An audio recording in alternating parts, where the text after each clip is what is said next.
మీరు నమ్మండి నమ్మకండి, నా సొంత మేనకోడల జీవితంలో జరిగింది. వాళ్ళకు ఒక పాప, భార్యాభర్త ఇద్దరు కొన్ని కారణాలను బట్టి విడిపోయారు. విడాకులు కూడా అయిపోయినాయి. ఆ చిన్న బిడ్డ కొన్ని 7 సంవత్సరాలు అయిపోయింది వాళ్ళు డివైడ్ అయ్యి.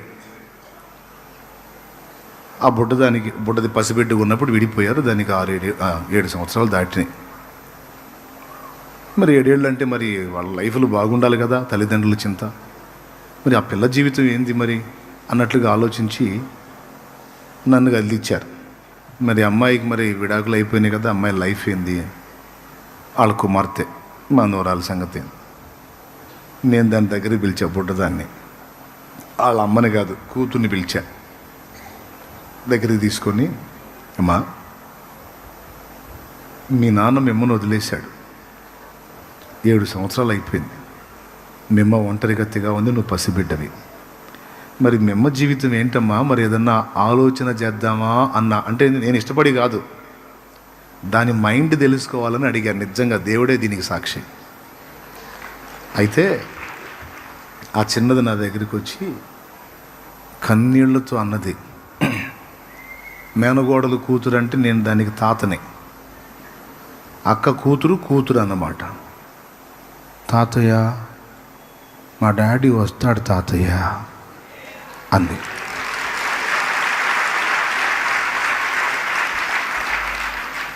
ఎట్లా వస్తాడమ్మా, 7 ఏళ్ళయింది రాలేదుగా అన్నా.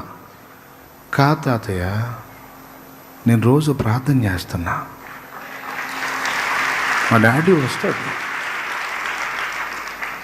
అది ఎంత జ్ఞానంగా మాట్లాడిందంటే, నాకైతే విశ్వాసం ఉంది తాతయ్య, తెలుగు పదాలు కూడా నత్తి, నాకైతే విశ్వాసం ఉంది తాతయ్య,